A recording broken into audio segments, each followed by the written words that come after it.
ಬಾಗಲಕೋಟೆ ಜಿಲ್ಲೆಯ ಮುಧೋಳ ಪಟ್ಟಣದಲ್ಲಿ ರನ್ನ ಉತ್ಸವ ನಡೆಸಲು ಜಿಲ್ಲಾಡಳಿತ ಸಜ್ಜಾಗಿದ್ದು, ಸ್ಥಳೀಯ ಕಲಾವಿದರಿಗೆ ಆದ್ಯತೆ ನೀಡಬೇಕು ಎಂದು ಕಲಾವಿದರು ಒತ್ತಾಯಿಸಿದ್ದಾರೆ.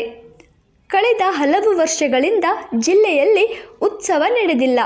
ಇದರಿಂದ ಸ್ಥಳೀಯ ಕಲಾವಿದರಿಗೆ ತೊಂದರೆ ಉಂಟಾಗಿದೆ. ಬಾಗಲಕೋಟೆ ಜಿಲ್ಲೆಯಲ್ಲಿ ಜಾನಪದ ಕಲಾವಿದರು ಸಾಕಷ್ಟು ಸಂಖ್ಯೆಯಲ್ಲಿ ಇದ್ದು, ರನ್ನ ಉತ್ಸವದಲ್ಲಿ ಜಾನಪದ ಕಲಾವಿದರಿಗೆ ಅವಕಾಶ ನೀಡಬೇಕು. ಇದರಿಂದ ಜಾನಪದ ಕಲೆಯನ್ನು ಬೆಳೆಸಿದಂತಾಗುತ್ತದೆ.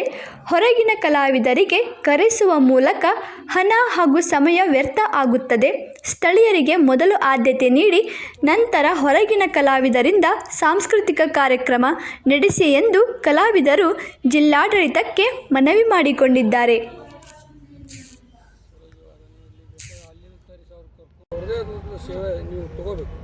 ಆಮೇಲೆ ಅಳಿವಿನಂಚಿನಲ್ಲಿರುವಂತಹ ಜಾನಪದ ಕಲೆ ಉಳಿಬೇಕು. ಈಗ ಅವ್ರನ್ನ ಇವರು ದೂಷಣೆ ಮಾಡ್ತಾರೆ. ಇವತ್ತು ಮತ್ತೆ ಟ್ರ್ಯಾಕ್ ಸಾಂಗು, ಫಿಲ್ಮ್ ಹಾಡುಗಳು, ಫಿಲ್ಮ್ನೇ ಬೇರೆದನ್ನ ತಂದು ಹಚ್ಚಿದ್ರೆ ಅಂದ್ರೆ ಮತ್ತೆ ಯಾಕೆ ನಾವು ಹೌದಿಲ್ಲ ಸರ್? ಹೀಗಾಗಿ ನಮ್ಮ ಎಲ್ಲ ಕಲಾವಿದರಿಗೆ, ಪ್ರತಿ ತಾಲೂಕಿನಲ್ಲಿ ಇರತಕ್ಕಂಥ ಗ್ರಾಮಾಂತರದ ಕಲಾವಿದರಿಗೆ, ಭಾಳಷ್ಟು ನಮ್ಮ ಭಾಗದಲ್ಲಿ ಹಿರಿಯ ಕಲಾವಿದರಿದ್ದಾರೆ, ಪ್ರತಿಭಾವಂತರಿದ್ದಾರೆ. ಹಿರಿಯ ಮತ್ತು ಕಿರಿಯ ಪ್ರತಿಭಾವಂತ ಕಲಾವಿದರಿಗೆ ಈ ವೇದಿಕೆಯಲ್ಲಿ ಅವಕಾಶ ಕೊಡಬೇಕು. ಜೊತೆಗೆ ದೂರಿನವರಿಗೆ ಹೆಚ್ಚು ಸಂಭಾವನೆ, ಸ್ಥಳೀಯರು ಅಂತೇಳಿ ಸುಮ್ಮನೆ ಪ್ರಮಾಣ ಪತ್ರ ಕೊಟ್ಟು ಕಳಿಸೋದಲ್ಲ, ಅವರಿಗೂ ಕೂಡ ಗರಿಷ್ಠ ಮಟ್ಟದ ಸಂಭಾವನೆಯನ್ನು ಕೊಡಬೇಕು. ಇದು ನಮಗೆಲ್ಲ ಒಂದು ಹಬ್ಬ.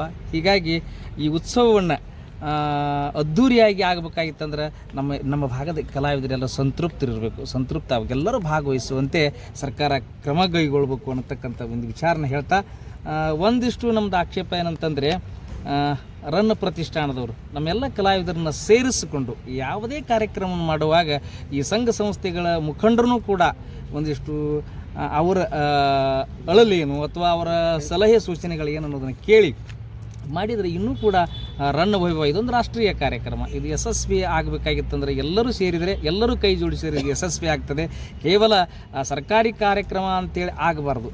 ಇಡೀ ಇದು ಸಮಾಜದ ಕಾರ್ಯಕ್ರಮ. ಈ ಕಲಾವಿದರಿಗೆ ಇದೊಂದು ಹಬ್ಬ. ಹೀಗಾಗಿ ಇದು ರನ್ನ ಉತ್ಸವ ಅದ್ಧೂರಿಯಾಗಿ ನಡೀಲಿ ಅಂತ ಹೇಳಿ, ಆಚಾರಕ್ಕೆ ಅರಸನಾಗು, ನೀತಿಯಲ್ಲಿ ಪ್ರಭುವಾಗು.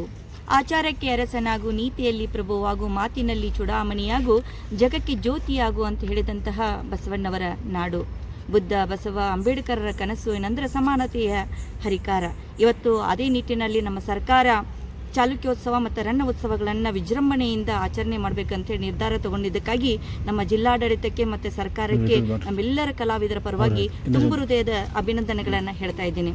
ಇದ್ರ ಜೊತೆಗೆ ಬಂಧುಗಳೇ, ನಾನು ಜಿಲ್ಲಾಡಳಿತಕ್ಕೆ ವಿನಂತಿ ಮಾಡ್ಕೊಳ್ಳೋದೇನಂತಂದ್ರೆ, ನಮ್ಮದು ಕಲೆಗಳ ನಾಡು, ಶಿಲ್ಪಕಲೆಗಳಲ್ಲಿ ತವರು ಬೀಡಾದಂತಹ ಐವಳೆಯನ್ನು ಕರಿತೀವಿ. ಹಾಗೆ ಬಾಗಲಕೋಟೆ ಜಿಲ್ಲೆ ಅಂತಂದರೆ ಒಂದು ಕಲ್ಲು ಒಗೆದ ಕಲಾವಿದರ ಮನೆಗೆ ಬೀಳುವಂತಹ ಒಂದು ಪ್ರಸಿದ್ಧವಾದಂತಹ ಕಲೆ, ಸಾಹಿತ್ಯ, ಸಂಸ್ಕೃತಿಯ ನಾಡು. ಇವತ್ತೇನಾಗೈತೆ ಅಂದರೆ, ಅಳೆದು ಹೋಗುತ್ತಿರುವಂತಹ ಕಲೆಯನ್ನು ಉಳಿಸಬೇಕಾಗಿತ್ತು ಅಂದರೆ ಸರ್ಕಾರದ ಪ್ರೋತ್ಸಾಹ ಅವಶ್ಯವಾಗಿ ಬೇಕು. ಅದಕ್ಕಾಗಿ ನಾವು ವಿನಂತಿ ಮಾಡ್ಕೊಳ್ಳೋದೇನೆಂದರೆ, ಮೊದಲನೇದಾಗಿ ಸ್ಥಳೀಯ ಕಲಾವಿದರಿಗೆ ಅವಕಾಶಗಳನ್ನು ಹೆಚ್ಚು ಕೊಡಬೇಕು. ಅವರು ಸಂಪ್ರದಾಯ ಕಲಾವಿದರಿರಲಿ, ಲಾವಣಿ ಗೀತೆ ಇರಲಿ, ಭಜನಾ ಗೀತೆ ಇರಲಿ, ತತ್ವಪದಗಳೇ ಇರಲಿ ಅಥವಾ ಹಂತಿ ಪದಗಳೇ ಇರಲಿ, ಇವುಗಳನ್ನು ಪ್ರೋತ್ಸಾಹ ಕೊಟ್ಟರೆ ಮುಂದಿನ ಪೀಳಿಗೆಗೆ ಅದು ಉಳಿತೈತಿ. ಅದಕ್ಕಾಗಿ ಅವರಿಗೆ ಯೋಗ್ಯ ರೀತಿಯಾದಂತಹ ಸಂಭಾವನೆಯನ್ನು ಕೊಟ್ಟು ಗೌರವಿಸಿದ್ರೆ ಮುಂದಿನ ಪೀಳಿಗೆಗೆ ಅವರು ತಮ್ಮ ಕಲೆಯನ್ನು ಉಳಿಸಿಕೊಡುವಂತಹ ವ್ಯವಸ್ಥೆಯನ್ನು ಮಾಡ್ತಾರೆ. ಅದಕ್ಕಾಗಿ ಸರ್ಕಾರಕ್ಕೆ ಮತ್ತೊಮ್ಮೆ ಏನು ಮಾಡೋದು ಅಂತಂದ್ರೆ, ನಾವೆಲ್ಲರೂ ಸೇರಿ ವಿನಂತಿ ಮಾಡ್ಕೋತಾ ಇದ್ದೇವೆ. ಸ್ಥಳೀಯ ಕಲಾವಿದರನ್ನು ಸದುಪಯೋಗ ಮಾಡಿಕೊಳ್ಳೋಣ, ಹಿರಿಯ ಕಲಾವಿದರಿಗೆ ಗೌರವ ಕೊಡೋಣ, ಸನ್ಮಾನವನ್ನು ಮಾಡೋಣ. ನಾವೆಲ್ಲರೂ ಸೇರಿ ವಿಜೃಂಭಣೆಯಿಂದ ನಮ್ಮ ನಾಡ ಹಬ್ಬವನ್ನು, ನಮ್ಮ ಈ ಕನ್ನಡ ತಾಯಿಯ ಹಬ್ಬವನ್ನು, ಜಾನಪದ ತಾಯಿಯ ಹಬ್ಬವನ್ನು, ಯಾಕಂದರೆ ಎಲ್ಲ ತಾಯಿಯ ಬೇರು ಜಾನಪದ ಕಲೆ, ಸಾಹಿತ್ಯ, ಸಂಸ್ಕೃತಿ, ಅದನ್ನು ನಾವೆಲ್ಲರೂ ಉಳಿಸಲಿಕ್ಕೆ ಸರ್ಕಾರದ ಜೊತೆಗೆ ನಾವು ಕೈ ಜೋಡಿಸಿ ಈ ಕಾರ್ಯಕ್ರಮವನ್ನು ಯಶಸ್ವಿ ಮಾಡೋಣ ಅಂತ ಹೇಳಿ ಧನ್ಯವಾದಗಳು. ಜಿಲ್ಲೆನಲ್ಲಿ ಭಾವಗೀತೆ, ಭಕ್ತಿಗೀತೆ, ನಾಡಗೀತೆ, ರೈತಗೀತೆ, ಐತಿಹಾಸಿಕ ಗೀತೆ, ಸುಗಮ ಸಂಗೀತ, ಹಿಂದೂಸ್ತಾನಿ, ಕಿರಾಣಗಾರಣದಂಥ ಮಹಾನ್ ಕಲಾವಿದರು ನಮ್ಮಲ್ಲೇ ಅದಾರ. ಬೇರೆ ಕಡೆಯಿಂದ ಎರವಲು ಪಡ್ಕೊಂಡು ಬರ್ತಕ್ಕಂಥ ಅವಶ್ಯಕತೆ ನಮಗೆಲ್ಲ. ನಮ್ಮ ಬಾಗಲಕೋಟೆಯಲ್ಲಿ ಇರ್ತಕ್ಕಂಥ ಕಲಾವಿದರನ್ನೇ, ನಮ್ಮ ಬಾಗಲಕೋಟೆ ಜಿಲ್ಲಾ ಮಟ್ಟದಲ್ಲಿ ಸಾಕಷ್ಟು ಕಲಾವಿದರು ರಾಷ್ಟ್ರ ಮಟ್ಟದ ಕಲಾವಿದರು ಅದಾರ. ಆದ್ದರಿಂದ ಬೇರೆ ಕಡೆಯಿಂದ ಕರ್ಕೊಂಡು ಬಂದು ಅವ್ರ ಕಡೆಯಿಂದ ಹಾಡಿಸುವಂಥ ಅವಶ್ಯಕತೆ ಇಲ್ಲ. ಅದೇ ಪೇಮೆಂಟನ್ನು ನಮ್ಮಲ್ಲೇ ಇರ್ತಕ್ಕಂಥ ಕಲಾವಿದರಿಗೆ ಒಂದು ಯೋಗ್ಯ ಪೇಮೆಂಟನ್ನು ನಿರ್ಧಾರ ಮಾಡಿ ಕೊಟ್ಬಿಟ್ರೆ ನಮ್ಮಲ್ಲೇ ಕಲಾವಿದರು ಸಾಕಷ್ಟು ಜನ ಹಾಡ್ತಾರೆ. ಯಾವುದೇ ಕಲಾವಿದರು ಕೂಡ ಎಷ್ಟೋ ಜನ ಬೇರೆ ಉತ್ತರ ಕರ್ನಾಟಕದಲ್ಲಿ ಇರ್ತಕ್ಕಂಥ ಕಲಾವಿದರು ದಕ್ಷಿಣ ಕರ್ನಾಟಕದಲ್ಲಿ ಹೋಗಿದ್ದಾರೆ. ಅವರೇ ನಮ್ಮವ್ರನ್ನ ಕರ್ಕೊಂಡು ಇಲ್ಲಿಗೆ ನಮ್ಮ ಕಡೆನ ಬರ್ತಾರೆ. ಅವರೆಲ್ಲರೂ ಇಲ್ಲಿ ಅವರು ಬೆಂಗಳೂರಿನಲ್ಲಿ ಇರ್ತಕ್ಕಂಥ ಕಲಾವಿದರು ನಮ್ಮಲ್ಲಿ ಅವರು ಅದಾರ. ಹಾಗೆ ಮಂಗಳೂರಿನಲ್ಲಿರ್ತಕ್ಕಂಥ ಯಕ್ಷಗಾನದಲ್ಲಿ ಕಲಾವಿದರು ನಮ್ಮವರೇ ಅದಾರ. ಸಂಗೀತ ಬಳಗದವರು ಕೂಡ ನಮ್ಮಲ್ಲಿ ಅವರೇ ಅದಾರ. ಆದ್ದರಿಂದ ನಮ್ಮಲ್ಲಿರ್ತಕ್ಕಂಥ ಕಲಾವಿದರನ್ನ ಬಳಸ್ರಿ, ಬೇರೆ ಕಡೆಯಿಂದ ಯಾರಾದ್ರು ತರಬೇಡ್ರಿ ಅಂತ ಹೇಳ್ತಾ ಇದ್ವಿ. ನಮಸ್ಕಾರ. ಸ್ವಾಮಿ ವಿವೇಕಾನಂದರ ಜಯಂತಿಯನ್ನು ಈ ಬಾರಿ ಅದ್ಧೂರಿಯಾಗಿ ಅರ್ಥಪೂರ್ಣವಾಗಿ ಆಚರಿಸಲು ನಿರ್ಧರಿಸಲಾಗಿದೆ ಎಂದು ಶ್ರೀರಾಮಕೃಷ್ಣ ಶಾರದಾಂಬಾ ವಿವೇಕಾನಂದ ಆಧ್ಯಾತ್ಮಿಕ ಕೇಂದ್ರದ ಪ್ರಮುಖರಾದ ಆನಂದ ಶಿರ್ಬುರ್ ತಿಳಿಸಿದ್ದಾರೆ. ಅವರು ಬಾಗಲಕೋಟೆಯ ನವನಗರದ ಪತ್ರಿಕಾಭವನದಲ್ಲಿ ಮಾತನಾಡುತ್ತಾ ಜನವರಿ 12ರಿಂದ 11 ದಿನಗಳ ಕಾಲ ಜಿಲ್ಲೆಯಲ್ಲಿ 21 ಆಯ್ದ ಕಾಲೇಜುಗಳಲ್ಲಿ ವ್ಯಕ್ತಿತ್ವ ವಿಕಸನ ಹಾಗೂ ಪರಿಸರ ಜಾಗೃತ ಅಭಿಯಾನ ನಡೆಯಲಿದೆ. ಸಮಾರೋಪ ಸಮಾರಂಭದಲ್ಲಿ ರಾಜ್ಯ ಮಟ್ಟದಲ್ಲಿ 5 ಜನ ಶಿಕ್ಷಕರನ್ನು ಗುರುತಿಸಿ ವಿವೇಕಶ್ರೀ ಪ್ರಶಸ್ತಿ ನೀಡಲಾಗುವುದು ಎಂದು ಆನಂದ್ ಸಿರ್ಬುರ್ ತಿಳಿಸಿದರು. ಎಲ್ರಿಗೂ ನಮಸ್ಕಾರ.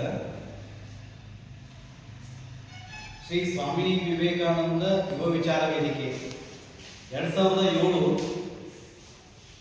ಜನವರಿ 12 ವಿವೇಕಾನಂದರ ಜಯಂತಿ ದಿನ ಸ್ಥಾಪನೆ ಆಗಿರತಕ್ಕಂಥ ಒಂದು ಸಂಸ್ಥೆ. ಕಳೆದ 17 ವರ್ಷಗಳು ಪೂರ್ಣ ಆಗಿ ಈಗ ನಾಳೆ ಬರುವಂಥ ಜನವರಿ 12ಕ್ಕೆ 18ನೇ ವರ್ಷಕ್ಕೆ ನಾವು ಪಾದಾರ್ಪಣೆ ಮಾಡ್ತಾ ಇದ್ದೀವಿ. ಈ 18 ವರ್ಷಗಳ ಒಂದು ಅವಧಿಯಲ್ಲಿ 2007ರಿಂದ ಇಲ್ಲಿ ತನಕ ಬಡ ಮಕ್ಕಳಿಗಾಗಿ ಉಚಿತವಾಗಿ ಒಂದು ಶಾಲೆಯನ್ನು ನಾವು ಪ್ರಾರಂಭ ಮಾಡಿ ಇಲ್ಲಿವರೆಗೆ ನಡೆಸಿಕೊಂಡು ಬಂದಿರ್ತಾರೆ. ದಿನ ಈ ಒಂದು ಅಭಿಯಾನವನ್ನ ಮಾಡಿ 11ನೇ ದಿನ ಅಂದ್ರೆ ಜನವರಿ 23ನೇ ತಾರೀಕು ಅವತ್ತು ಈ ಅಭಿಯಾನದ ಸಮಾರಂಭ ನಡೀತದೆ. ಆ ಒಂದು ಸಮಾರಂಭದಲ್ಲಿ ನಾವು ಪ್ರತಿ ವರ್ಷ ಮಾಡುವಂತೆ ಅಂದ್ರೆ ಒಂದು 10 ವರ್ಷದಿಂದ ನಾವು ಏನ್ ಮಾಡ್ತಾ ಇದ್ದೀವಿ ಅಂತಂದ್ರೆ ನಮಗೆ ಕಲಿಸಿದಂತಹ ಗುರುಗಳ ಸ್ಮರಣಾರ್ಥ, ನಮಗೆ ಬಾಲ್ಯ ಶಿಕ್ಷಣವನ್ನು ನೀಡಿದಂತಹ ಗುರುಗಳ ಸ್ಮರಣಾರ್ಥ, ನಮಗೆ ಪ್ರೇರಣೆ ನೀಡಿದಂಥವರು ಅವರಿಗೆ ಸ್ಮರಣಾರ್ಥವಾಗಿ ಇಡೀ ರಾಜ್ಯದಲ್ಲಿ 5 ಜನ ಆದರ್ಶ ಶಿಕ್ಷಕರನ್ನು ಗುರುತಿಸಿರ್ತೀವಿ. ಅವರಿಗೆ ರಾಜ್ಯ ಮಟ್ಟದ ವಿವೇಕ ಚೇತನ ಪ್ರಶಸ್ತಿಯನ್ನು ಕೊಡ್ತೀವಿ. ಇದು 10 ವರ್ಷದಿಂದ ನಡ್ಕೊಂಡು ಬಂದಿರತಕ್ಕಂಥ ಒಂದು ವಾಡಿಕೆ. ಈ ವರ್ಷನೂ ಕೂಡ ಇಡೀ ರಾಜ್ಯದಾದ್ಯಂತ 5 ಜನ ಸರ್ಕಾರಿ ಶಾಲೆಯ ಶಿಕ್ಷಕರು ಸರ್ಕಾರಿ ಶಾಲೆಗಳ ಉನ್ನತಿಗಾಗಿ ಮತ್ತು ಅಭಿವೃದ್ಧಿಗಾಗಿ ಏನು ಶ್ರಮಿಸ್ತಾ ಇದ್ದಾರೋ ಅವರನ್ನು ಗುರುತಿಸಿ ಅವರಿಗೆ ವಿವೇಕ ಚೇತನ ಪ್ರಶಸ್ತಿಯನ್ನು ನಾವು ಈ ವರ್ಷದ ಪ್ರಶಸ್ತಿಯನ್ನ ಅವರಿಗೆ ಕೊನೆಯ ದಿನ ಸಮಾರೋಪ ಸಮಾರಂಭದಲ್ಲಿ ನಾವು ಕೊಡ್ತಾ ಇದ್ದೇವೆ.